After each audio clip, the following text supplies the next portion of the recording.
Hi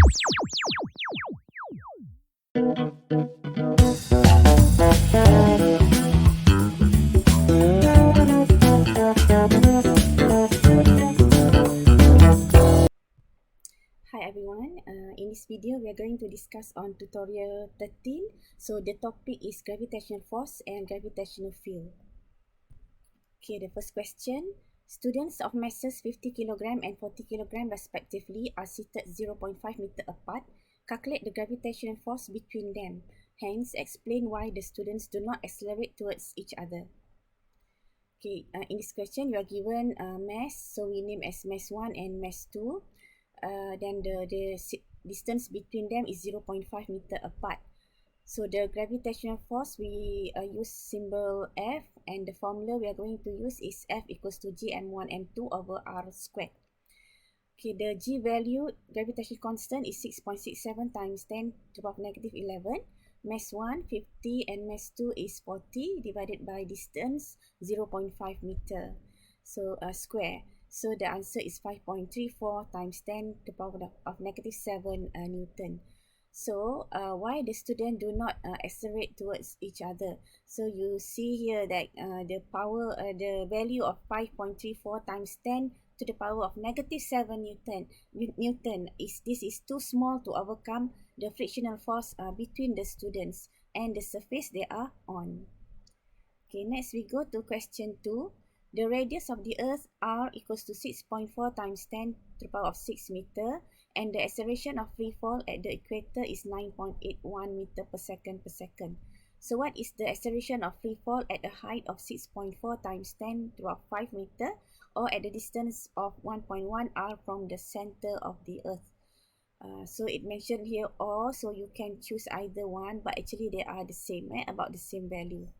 Okay, so this is the earth and this is the object, on the surface. Okay, so the distance is the radius, from the center is the radius of the object to the center, and then from distance 1.1 r. So from distance 1.1 r, so it's about here. Okay, this is 1.1 r distance from the center of the earth. If you substitute 6.4 times 10 to the power of 6 into here, so you get the value. Okay, now there are two situations. Okay, so we use the formula of gravitational force, Gm1 m2 over r squared. So, and on the surface, F is equals to mg. So you can cancel the m, so you get G equals to Gm over r squared. So you substitute G 9.81, and the G is a constant, and the mass of the earth also a constant for this situation, so no need to put. And the radius is 6.4 times 10 to the power of 6 bracket squared. So for this situation, we do the same. This is equation 1. So equation 2 also at this distance 1.1 r. So it still can be said equals to mg. Okay, so you cancel the m, and then the g value just now, we no need to put the value, because later from these two equations we can use ratio and cancel them out. Okay, so this r we substitute into the equation. Okay, so the g, okay, the g is what we are going to find. So the question asks what is the acceleration of free fall. So we are going to find the g at this position. Okay, now from these two equations we use ratio. Okay, so let's say equation 2 over equation 1. So g over 9.81 on the right side, and on the left side, and on the right side will be Gm over 1.1 times 6.4 times 10 to the power of 6 squared. Then over Gm over bracket 6.4 times 10 to the power of 6 close bracket squared. Okay, so we can solve for G and cancel the constant. We get G value 8.11 meter per second per second. Okay, so that's the answer. Okay, now we go to question 3. The period of simple pendulum at the equator is 1.0 second. So what is the period of the pendulum at the North Pole? radius of the Earth is 6.4 times 10 to the power of 6 meter, and 1 day is equals to 8.6 times 10 to the power of 4 seconds. So G value at the poles is 9.81 meter per second per second. Okay, the symbol pendulum, the period is given 1 second. Okay, then the formula of period for the simple pendulum is 2 pi square root of length of the string here over G. Okay, now this is the Earth. Okay, so the pendulum is put on the pole. Okay, and then the other position is at the equator. Okay, two positions here. So at the equator, it is given that it is t to the power of 1. T equals to 1 second. The period here is equals to 1 second. So we are going to find period of the simple pendulum at the pole. Okay, so we are going to use the R, radius of the Earth, and then the rotation of the Earth in 1 day. So this is period of the Earth. Okay, at the poles is given G is 9.81 meter per second per second. So the G value here is G at the North Pole. Okay, at the North Pole, the T here is 1 second. Okay, so G at the North Pole, we know that it is larger than at the equator, because it is nearer to the center, because of the shape of the Earth is a ellipse shape. So G at the North Pole is larger than G at the equator. Okay, so by the value of minus G north at the North Pole, so we minus R omega squared. So this is the formula. So G at the equator will be G at the North Pole minus R omega squared, because given here is G at the North Pole. Okay, so G at the equator must be minus than R omega squared. It is less than value of 9.81, so therefore must minus. Okay, now we substitute omega equals to 2 pi over t. So this t is not the t of the simple pendulum, but t of the Earth, period of the Earth given 1 day, okay, equals to 8.6 times 10 to the power 4 seconds. Okay, so we substitute everything into here. Okay, so you get 9.78 meter per second per second. Okay, so radius also, this radius and the period of the Earth. So you get 9.78 meter per second per second. So it is logic that G at the equator is less than 9.81. That's why we minus R omega squared. Okay, so now we calculate already the G at the equator. G at the North Pole is given, and then we have calculated the G at the equator. Okay, so we can find T of the simple pendulum, period of the simple pendulum. So T at of the simple pendulum at the equator is 1. Then 2 pi square root of L, length is the same for the same pendulum. So we just put L, it's not given, but later we can cancel it out. Okay, so we substitute the G that we have calculated just now into here. So another equation, second equation, T equals to 2 pi over square root of L over 9.81. So this is T that we are going to find, T of the simple pendulum at the North Pole. Okay, so we use ratio 2 over 1. So T over 1, left side, on the right side will be this one, 2 pi square root of L over 9.81 divided by 2 pi square root of L over 9.78. So cancel the 2 pi and you cross multiply. Okay, T over 1 is T, so the answer is 0.998 second. The L can be cancelled out, because it's the same simple pendulum. Okay, so that's the answer. So the T is less compared to the T of the simple pendulum, period of the simple pendulum at the equator. So it is logic, 0.998 second. So less than the T of the simple pendulum at the equator. Okay, next we go to question 4. A planet is of mass m and radius r. Its speed of rotation about its axis is increased until objects on its equator start to escape from the planet. Find the period of rotation of the planet when this occurs in terms of g, m, mass of the planet, and r. Okay, so this is the planet. Okay, radius r. So the angular velocity is omega. So the m is the mass of the planet. So the angular velocity, okay, is increased until objects at the equator start to escape. Okay, mentioned in the question here. Okay, so we are going to find t period of the rotation. Okay, in terms of g, m, and r.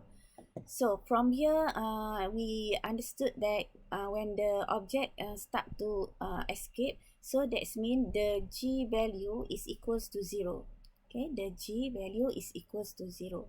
So not mentioned in the question, but from the statement here, you must know that for this to happen, g must be equals to 0.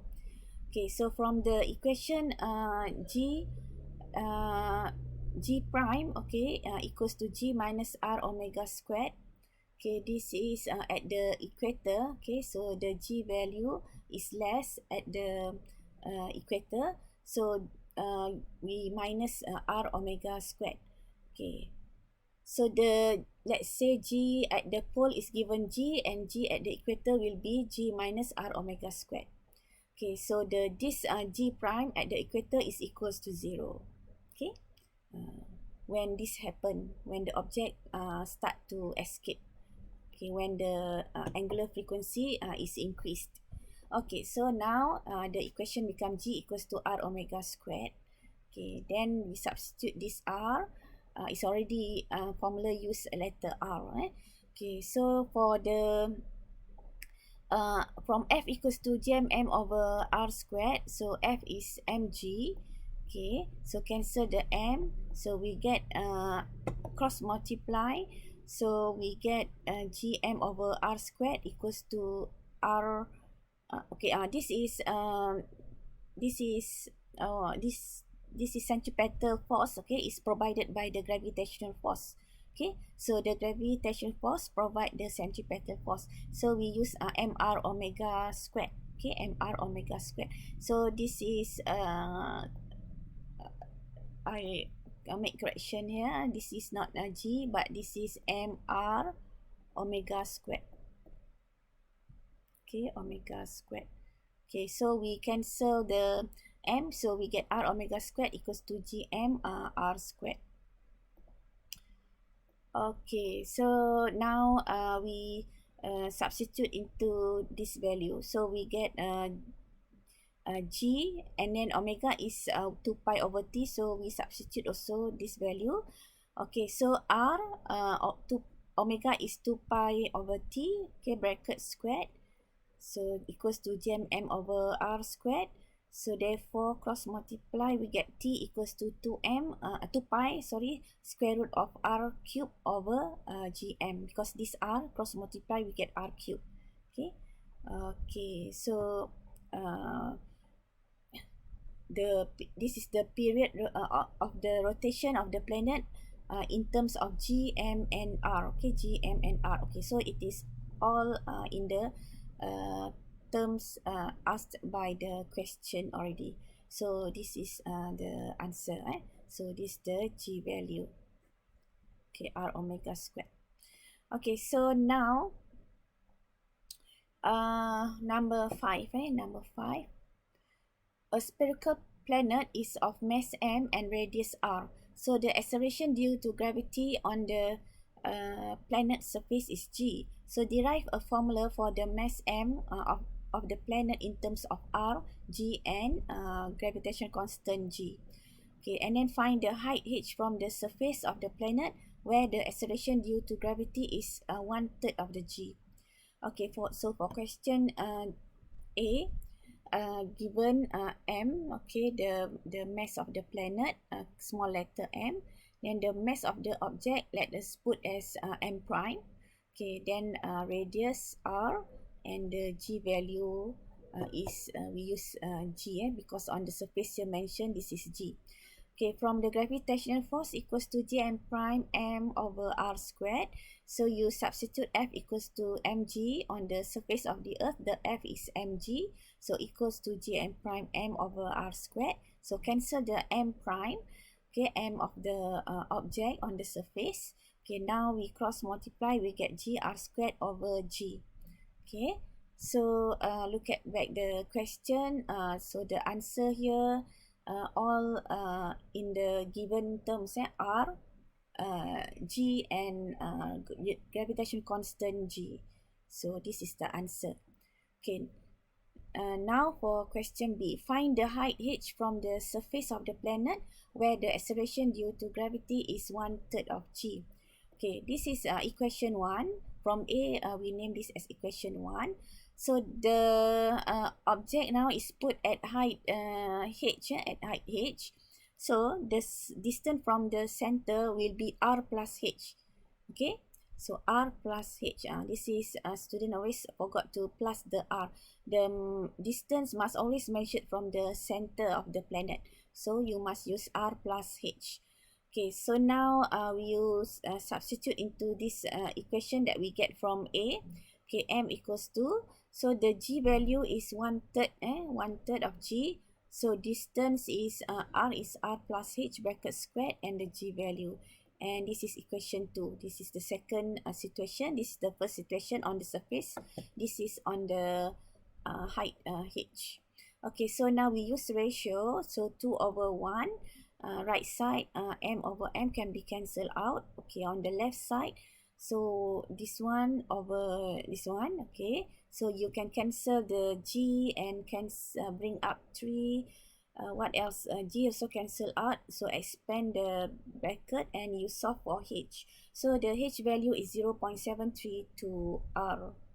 Okay, 0.732 r. So this is the height from the surface of the planet where the acceleration due to gravity become 1/3 of the g.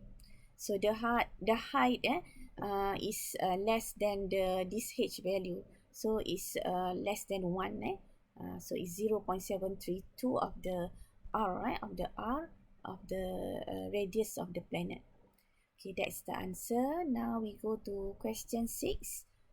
Okay, a spaceship travels from the Earth to the Moon. So what is the distance from the Earth when the resultant gravitational pull on the spaceship by the Earth and the Moon is 0? So mass of the Earth is 81 times mass of the Moon. So distance between Moon and the Earth is 3.8 times 10 to the power of 8 meter.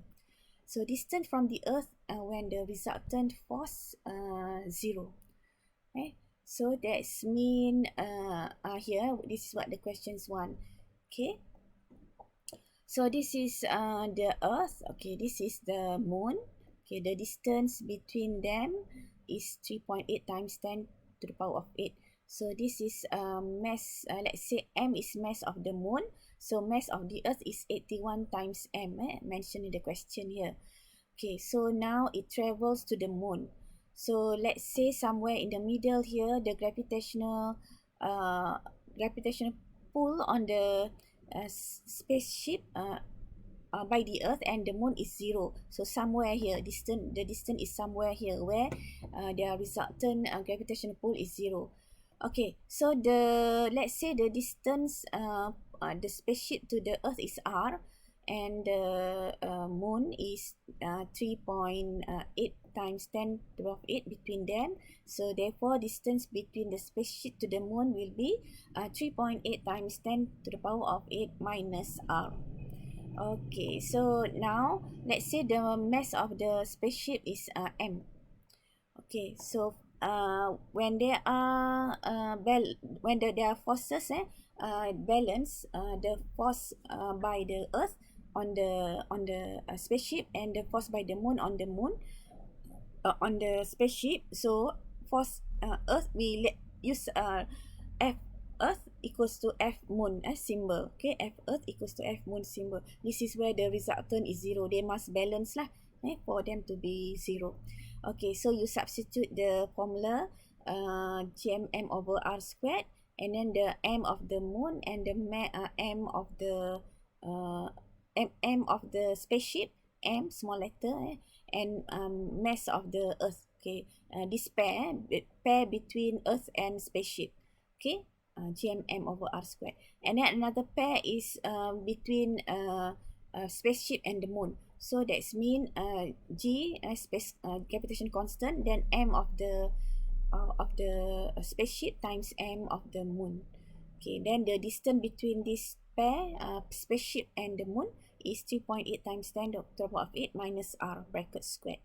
Okay, so now you simplify the equation, cancel gm, and then m also for the earth, and m of the moon, m of the is 81 m, right? So one of the m we cancel out and cross multiply, we get the answer r equals to 3.42 times 10 to the power of 8 meter. So this r value is 3.42 times 10 to the power of 8 meter.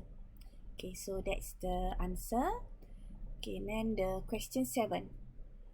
The mass of the Earth is 80 times the mass of the Moon, and the radius of the Earth is 3.7 times the radius of the Moon. If the acceleration due to gravity g on the Earth is 9.8 meter per second, estimate the value g on the Moon. Okay, so let's say mass of the Moon is m naught. So mass of the Earth will be 80 times of the mass of the Moon. So 80 times m naught. Okay, r of the moon radius is r, and radius of the earth will be 3.7 times this r.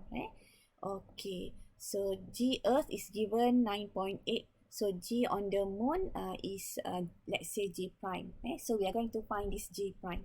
Okay, now after we label all the symbol that we're going to use, so we use formula F equals to GMM over R squared, and this is equals to the mg on the surface here, object on the surface, so it's equals to mg. So you substitute the g value just now 9.8, the mass of the object times the mass of the earth. Okay, so on the moon we do the same. So mg prime, so the g prime is g on the moon, and the g m of the object is the same object. So m, we use letter m just now to represent m of the object. Okay, m naught is mass of the moon divided by distance, radius of the moon is r. Okay, so now from these two equation we can use ratio to find g prime. So equation 1 over equation 2, so we get m on the right side, m times 9.8 divided by m times g prime. Right side, okay, this one over this one. You cancel the m, okay, g also cancel out, m naught also cancel out. So your answer becomes 9.8 over g prime equals to 80 over 3.7 squared. Okay, now the g prime is 1.7 meter per second per second. Okay, so that's the answer. G on the moon is 1.7 meter per second per second. Okay, so that's all for the tutorial, for this tutorial, tutorial 13. Okay, so bye bye.